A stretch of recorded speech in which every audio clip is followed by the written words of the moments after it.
que eu não estava... Ah, tá. Não, eu não estava gravando a apresentação, eu queria gravar. Agora vai ficar da metade gravando. Só um pouquinho que eu tô com uma tela na minha frente aqui. Deixa eu... Tá ok. Óbvio que se a gente utilizar o contraste, fica muito mais fácil. Então, a gente vê aqui nessa a venografia do seio coronário. Então, a gente vê aqui a boquinha do seio coronário, ele abre e a gente consegue ver aqui a anatomia do seio coronário. Uma coisa que eu acho que ajuda, principalmente por procedimento convencional, é deixar ele nessa posição. Então, tu consegue ver com o decapolares, marca exatamente onde está a boca do seio coronário, e depois eu vou mostrar o distal, ele está na posição do risco. Se eu deixar muito avançado, eu vou perder essa relação, e eu acho importante, por exemplo, uma ablação de taquicardia parenteral nodal. Então, sempre tentar deixar nessa posição que não é muito avançado, nem muito fora, com a parte proximal, mais ou menos na metade da borda cardíaca, que a gente pode marcar o ósseo do seio coronário. Isso ajuda quando a gente vai fazer, principalmente, a ablação da taquicardia parenteral nodal. Já então a posição do RIS, como falei para vocês, o RIS ele fica na região anterior da válvula tricúspide, tá? Mas ter a posição do seio coronário ajuda bastante. Então aqui na oblíqua esquerda, tá? Vocês vão ver que a altura do seio coronário ele é mais ou menos a altura do RIS, ele é mais ou menos a altura distal do seio coronário. Então quando a gente abre à direita, essa imagem vai ficar sobreposta.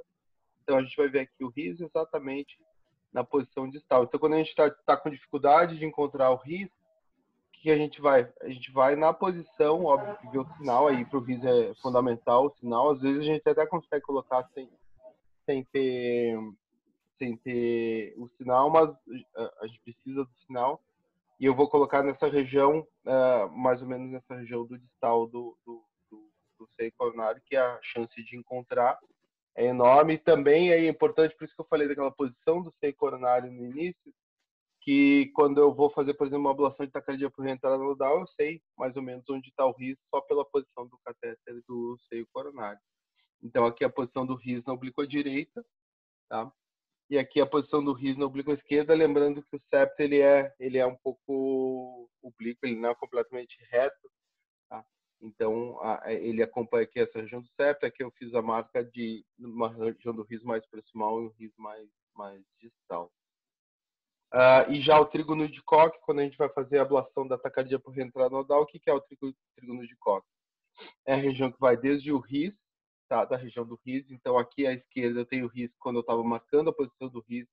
E esse aqui é o mesmo paciente, ela só está um pouquinho deslocada para não estar tão centrada a imagem. Então, eu tenho aqui a posição do RIS, pode ver, ó, bem onde está o seio coronário. Então, a região anterior do trígono de Koch, a região posterior, a região inferior do trígono de Koch é o ósseo do seio coronário. Aqui ele está um pouquinho avançado, mas seria mais ou menos por aqui, tá? Ele não está bem, como eu falei, no proximal, mas tá próximo, tá? A região posterior é o tendão de Todaro e na frente é a válvula tricúspide. Então, esse aqui é o trígono de Koch. E a gente consegue, então, ver onde ele está só com a posição dos catéteres, a sombra do coração, a posição dos catéteres aqui no RIS, proximal do seio, e aqui a região mais posterior. É óbvio que também para uma ablação da taquicardia por reentrada nodal, a gente é fundamental os sinais, mas até poderia fazer uma ablação de... Acho que o Dr. Maurício já fez, fazer ablação de taquicardia sem reentrada nodal, sem sinal, sem eletrograma. A gente vê mais ou menos anatômico, vê a resposta, e eu e o Muridinho já fizemos sem raio-x, só vendo o sinal. Então é possível, mas óbvio que ter os dois, um complementa o outro. E a gente ouve a região zona 3 da via lenta nodal, zona 2 da via lenta nodal, zona 1 da via lenta nodal. O que é? É basicamente pegar essa região do trígono de Koch, dividir em 3. Habitualmente a 3, acho que aqui está um pouquinho alta a 3 fica próximo ou o seio coronário está aqui um pouco mais em cima. A 3 fica próximo do ósseo do seio coronário, até mais ou menos o teto. A 2 é acima, e a zona 1 é quando já tem um pouco de sinal de risco. Aqui na oblíqua direita, aqui na oblíqua esquerda também. Então a gente vê que eu gosto de ver as duas para principalmente quem é mais novo, para começar a entender. Ó, aqui é mais anterior, mais posterior, na oblíqua esquerda, então zona 1, zona 2, zona 3, quanto mais vai afastando, mais vai aproximando da região do ósseo do seio coronário. Com relação às vias acessórias, as vias acessórias é mais fácil, porque ao invés de a gente trabalhar tridimensionalmente, a gente trabalha bidimensionalmente, desde que, óbvio, eu tenha um sinal de átrio e ventrículo de mesma amplitude. Por quê? Porque os anais atrioventriculares, eles vão formar um plano. Então, eu vou ter aqui a válvula mitral, eu vou ter aqui a válvula tricúspide, e as vias acessórias, então, vão estar relacionadas a esse anel e então vão estar nas diferentes posições. Lembrando que na região anterior aqui da válvula mitral a gente vai ter a aorta pulmonar, então não vão ter vias acessórias anteroseptais esquerdas, tá? Mas a gente vai ter as paricianas que ficam nessa região, pode ser também mapeadas pela aorta, tem anterolateral esquerda, posterolateral esquerda, posterior esquerda, posterior-septal, posterior direita. Eu não gosto muito de posterior-septal direita, esquerda, eu acho que é tudo, essa região é muito, vocês podem ver a complexidade dessa região, então é mais posterior-septal, às vezes a gente vai mais pela esquerda, às vezes mais pela direita, mas a posterior-septal é uma região que eu gosto de chamar de posterior-septal mesmo. Posterior direita, anterolateral, e como eu falei, aqui não tem a aorta, existe anteroseptal e existe a pariciana. E um pouco anterior, seguindo no septo, existem as vias médio-septais também. Pode ser esquerda, pode ser direita, mais comum a direita, e a oblíqua que a gente consegue ver melhor é na oblíqua esquerda. Vocês podem ver. Isso aqui é uma imagem em oblíqua esquerda, a gente vê o anel das válvulas atrioventriculares na oblíqua esquerda, então essa é uma projeção oblíqua esquerda. Agora vamos para o raio-x. Eu sei que tá todo mundo com áudio no mudo, se fosse uma aula eu ia perguntar que posição é essa aqui, dessa via acessória. Essa é fácil, é a via acessória mais comum, tá? É a via acessória lateral esquerda. Vocês podem ver que o catéter está exatamente tá no ato esquerdo, exatamente em cima do eletrograma distal do seio coronário. Então, essa aqui é uma via acessória lateral esquerda, aqui para facilitar mostrando o septo, lembrando que é oblíquo, anel da válvula mitral, aqui as posições, no caso aqui é a via acessória lateral esquerda.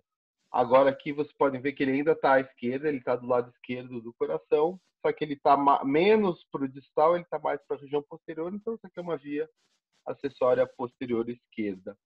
Aqui é uma via, então, póstero-septal, tá? Como eu falei, eu podia estar por dentro do seio coronário, por dentro do ato esquerdo, aqui na região esquerda, mas no caso aqui eu estou pela direita, chegando, então, na região póstero-septal. Pode se chamar póstero-septal direito por estar à direita. Se tivesse aqui por dentro do seio, ele seria a póstero-septal esquerda, ou deixa também o catéter apoiado assim, seria póstero-septal esquerda, mas no caso aqui, então, tá pelo lado direito, póstero-septal, depende muito de por onde que vai. Já aqui, você pode ver que a posição do catéter mudou. O que tem de diferente nesse aqui? Esse aqui foi um caso que a gente fez de uma via acessória lateral direita, mas que era uma ablação, foi uma ablação epicárdica. Esse aqui era um caso que era quarto procedimento, tá? Então a gente vê que o catéter, então a gente vê aqui o seio coronário, aqui tem o catéter no ventrículo direito, o catéter no anel da válvula tricúspide, e aqui ele está bem rodado para ter átrio e ventrículo. Vocês podem ver, quando ele fica nessa posição, aqui ele fica mais para o átrio. Para a gente ter anel, ele fica um pouco rodado para frente e ele sai da borda cardíaca, ele fica um pouco mais aqui para frente. Nesse caso, a gente fez coronariografia, como era uma aplicação epicárdica, a gente fez coronariografia, você vê aqui a coronária, então aqui é uma via acessória lateral direita, vocês podem ver que ele está bem oposto ao lateral esquerdo, então bem nas 9 horas se a gente for considerar a borda cardíaca, é bem nas 9 horas do relógio do coração. E já aqui na oblíqua direita, esse é do mesmo paciente, aqui o catéter no epicárdio, tá? Aqui o catéter na mitral, vocês podem ver, então, que ele está nessa posição lateral direita, e com aqui o desenho, então, do anel da válvula tricúspide. já que provavelmente esse é um dos casos do Muredini, que existe uma íntima relação da aorta com a região do ris, tá? Então, a gente consegue esse catéter decapulares aqui na região do ris, a gente consegue com catéter na aorta, próximo à cúspide da coronária direita, na verdade, da transição, depois vou falar um pouco mais de aorta, tá? Na região da transição da cúspide não coronariana com a coronária direita, a gente vai ter um sinal de RIS e as vias paricianas podem ser abordadas tanto pela aorta quanto pelo lado direito. Lembrando, então, que as vias paricianas, como o RIS, fica na região anterior do anel da válvula tricúspide. Aqui é uma oblíqua esquerda, aqui numa oblíqua direita, já só o catéter do RIS. Então, a pariciana vai ser a mesma posição do RIS. Eu brinco que a via pariciana é uma das mais fáceis de fazer a ablação, porque o lugar que a gente tem que ir é um lugar que a gente vai em todo o procedimento. É óbvio que não é também, né? Porque tem o risco, mas posicionar o catéter é fácil. Existe, óbvio, problemas de estabilidade, tá? Por ele estar em cima e por baixo, a gente às vezes não consegue tanto contato, por isso que algumas vezes a gente vai e é bastante útil para as vias paricianas, principalmente quando a gente não tem estabilidade do catéter, vir pelo pescoço. Por quê? Porque o catéter ele desce por aqui, estão vendo, né, o mouse? Ele vem nessa região e aí eu consigo ter contato nessa região para tanto a pariciana quanto a anteroseptal, eu consigo ter um bom contato e aumenta a chance de sucesso da ablação. Aqui que eu falei, as relações da aorta e das cúspides da coronária, a gente consegue ver, óbvio que a gente consegue ver pela anatomia, pelo raio-x. O sistema de mapeamento eletroanatômico ajuda bastante também, porque eu consigo, empurrando o catéter, eu consigo mostrar as cúspides da coronária, mas também o sinal ajuda bastante para a gente identificar em qual cúspide da coronária está. E basicamente o que é? Na coronária direita a gente vai ter um pequeno sinal de RIS e vai ter mais sinal de ventrículo, então na cúspide da coronária direita. A cúspide não coronariana eu vou ter principalmente sinal de átrio, que ela fica em cima dos átrios e da região pariciana dos átrios. Então, a cúspide não coronariana eu vou ter mais sinal de átrio. E já a coronária esquerda eu vou ter átrio e ventrículo, às vezes um pouquinho mais de ventrículo, se roda mais posterior um pouco mais de átrio, mas basicamente esse é o sinal. Então, analisando o sinal, quando eu estou na aorta, eu consigo identificar consigo identificar a posição dos catéteres. Aqui é uma taquicardia atrial da região pariciana, também os casos preferidos do Muredini. A gente vê aqui que tem um sinal de RIS no catéter do RIS, tem uma precocidade bem grande com relação ao início da P, com relação ao seio coronário, tá? Mas a gente abordando a região da aorta, a gente não vai ter sinal de RIS, a gente vai ter um sinal de Farfield, mas muitas vezes a gente consegue fazer a ablação dessas taquicardias atriais. Então, como eu já mostrei, a relação da aorta com o RIS, tanto na oblíqua esquerda quanto na oblíqua direita, é uma alternativa bem interessante para essas arritmias da região pariciana utilizar a aorta.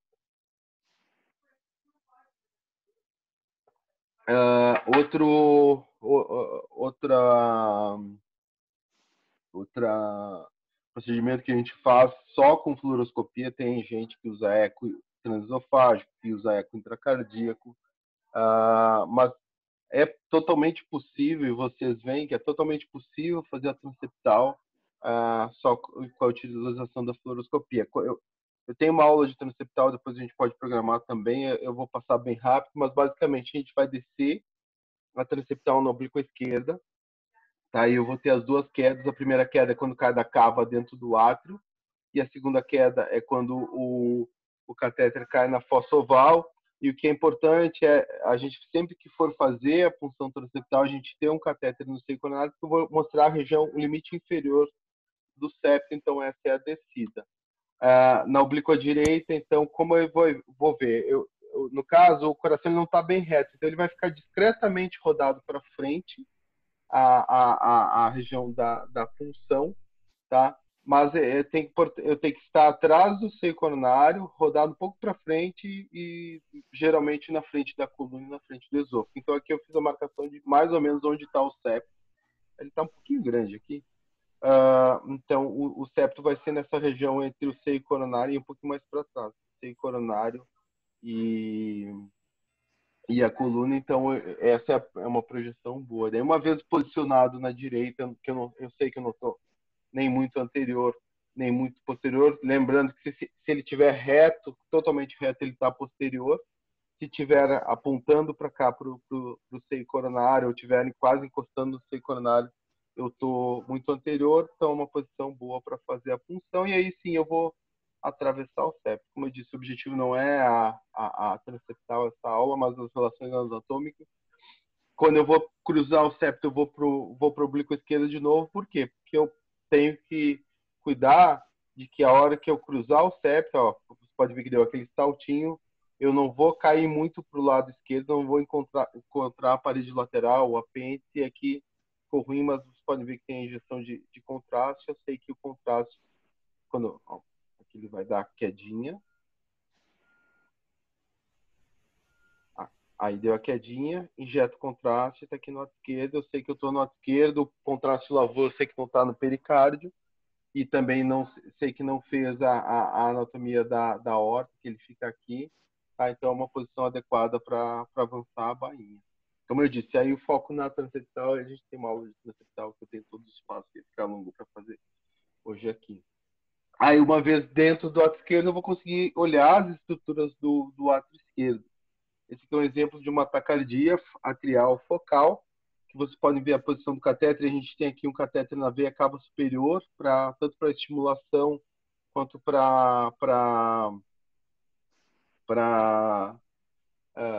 se for o caso, até mapear o frênico, embora aqui o risco nas direitas é só se eu estou muito dentro da veia, mas ter essa relação anatômica. Então eu tenho aqui na oblíqua esquerda um catéter na cava superior, eu tenho esse catéter aqui apontando, ele está na boquinha da veia pulmonar, tá? E já aqui na oblíqua direita,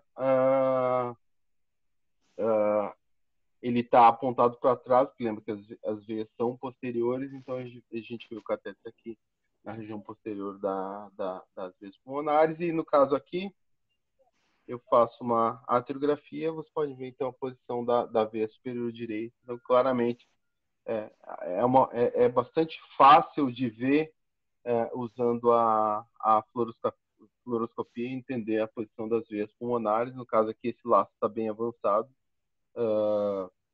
Mas a gente sempre deixa um pouco mais dentro quando vai fazer, para ter relação. E aí sempre, se eu for aplicar, for fazer isolamento, eu vou buscar a gente sempre está fora do laço e vejo onde está a anatomia. No caso, o átrio, ele está aqui, ó. Então, se eu fosse fazer isolamento, às vezes faria nessa região aqui. Aqui já a veia esquerda. Esse aqui é uma arteriografia para algum dos procedimentos de single shot, que a gente colocou então o catéter aqui no ventrículo esquerdo. Vocês podem ver, tem uma transeptal, tem um catéter que passa para a esquerda e ele vem aqui para. Então, eu sei que esse catéter está no ventrículo esquerdo, estimulando com uma frequência rápida. Isso vai fazer com que o contraste lave menos. E a gente vai ver então aqui a veia superior esquerda e a veia inferior esquerda nessa projeção. E aqui já na oblíqua direita a gente vai ver, isso é um outro exemplo, tá?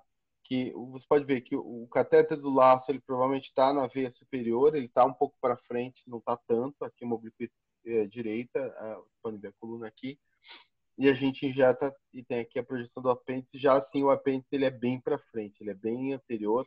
Pode ver que aqui está a mitral, a gente vê o contraste indo para o ventrículo. Então o apêndice ele é bem anterior. Se você lembrar aqueles slides lá da anatomia no início, pode ver que o apêndice é bem anterior. Para finalizar a aula, a gente tem ainda 7 minutos do Zoom. A anatomia das vias de saída. A via de saída é bastante interessante, tá?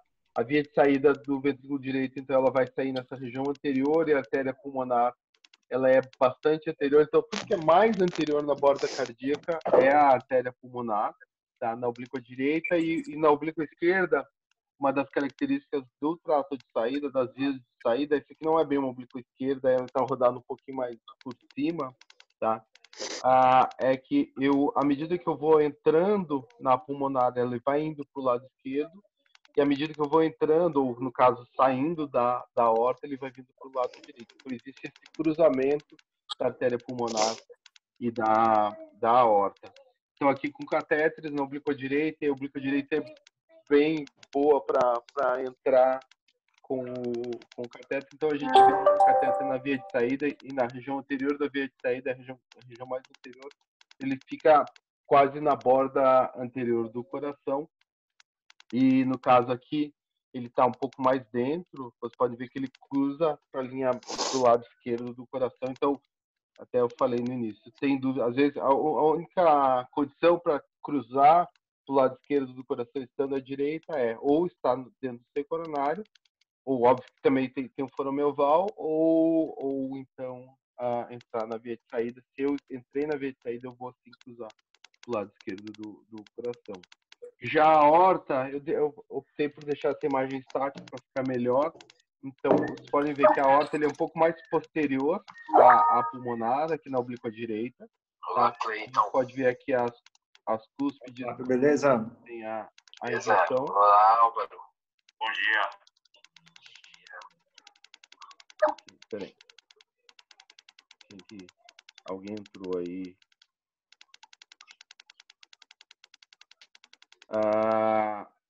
Desculpa. Só para... então, aqui a gente vê a aorta, tá? Ele sai do lado esquerdo e vai para o lado direito da borda cardíaca na oblíqua. Então, essa é uma das características da aorta. E para realmente finalizar, outros dois, são só dois pontos que são importantíssimos que o raio-x é fundamental e a gente utiliza muito mais, a gente confia muito mais no raio-x que, por exemplo, no ecocardiograma, tá? Então, se a gente tem uma suspeita de tamponamento cardíaco, a gente não vai ficar esperando o ecocardiograma. Claramente, o que a gente vê é que a borda externa do coração, aqui uma oblíqua direita, mas a gente também pode ver na oblíqua esquerda, a borda externa do coração ele não mexe, você pode ver que dentro os catéteres estão mexendo, e às vezes, quando o paciente está tamponado, ele até fica mais hiperdinâmico. A gente vê, então, aqui claramente um duplo contorno, a borda externa que não mexe, a borda interna aqui do coração está movendo e até hiperdinâmico, dos mesmos jeitos dos catéteres. Então, esse aqui é um paciente que está tamponado, e quando a gente tem, então, o tamponamento, ele não pede eco. Quando a gente vê, o raio-x é suficiente para fazer o diagnóstico e para indicar a pericardiocentese. E para a punção epicárdica, quando a gente vai fazer também, se for o caso, a gente programa uma aula de punção epicárdica, o que é importante, uma vez acessado o espaço pericárdico, é a gente ter certeza que o fio guia está na borda esquerda do coração. Então, a gente está usando agora o fio guia longo, a gente vê que o fio guia está aqui na borda esquerda. Lembrando que algumas vezes a gente pode funcionar o VD e o catéter ir para a via de saída, ele até pode sair da borda cardíaca nessa região, mas nunca ele vai estar no espaço pericárdico, nessa borda esquerda do coração. Sem dúvida, ainda pode usar a direita, e a gente vai ver o fio guia envolvendo o coração. E agora, para realmente finalizar, tem essa... não, vamos fazer zero fluoro, o raio-x é deletério. Eu peguei de uma planilha, de um banco de dados que eu consegui, que é dado não publicado, a gente tem que ver se vai publicar ou não, que em 11.475 procedimentos de radiologia intervencionista nossa, transvascular, neurocárdio, tá? O tempo de raio-x até que é semelhante. A gente usa bastante raio-x, até, não é bastante, mas aqui, ó, uma mediana de 12 minutos, tá? Que é um pouco mais que a cardio. Tudo isso aqui, como são 11 mil pacientes, quase todas as diferenças são significativas, por isso que eu nem coloquei P. Tá? Mas são semelhantes, o tempo de raio-x em minutos que é importante, como os nossos catéteres são sólidos e a gente tem pouca filmagem, a nossa dose de raio-x é baixa, e vocês podem ver aqui, isso aqui é numa sala de hemodinâmica, nem é do nosso arco, tá? Que é uma mediana ao redor de, se eu não me engano, é 180 miligray. Então, a gente usa, embora tenha que usar o raio-x, as doses e a quantidade de raio-x é muito pequena. Pode olhar aqui um procedimento de angioplastia e dos procedimentos de cardio. Aqui entra a CAT diagnóstico de angioplastia, a dose mediana é de 1.200 miligray, que é dificilmente a gente vai, óbvio que alguns casos aqui passaram, mas as doses de um procedimento de CAT são doses que a gente habitualmente não vai. Menos de 1 minuto, se cair, depois eu entro para se vocês tiverem perguntas. Tá? Então, a radioscopia, embora seja uma ferramenta antiga, é bastante importante nos procedimentos de eletrofisiologia. É importante conhecer a anatomia das estruturas, é óbvio, a anatomia radiológica também, tá? E usar essas imagens de tomografia ajudam bastante. No caso, a posição dos catéteres, os sinais também ajudam bastante nessas estruturas. E é isso, pessoal. Obrigado pela atenção. Acho que vai cair, menos de 1 minuto vai cair a conexão. Eu entro de novo caindo para vocês fazerem perguntas, se quiserem. Eu vou sair, vou entrar, aí vocês entram de novo. Eu vou usar o mesmo endereço que realmente está aparecendo aqui menos de 1 minuto. Obrigado.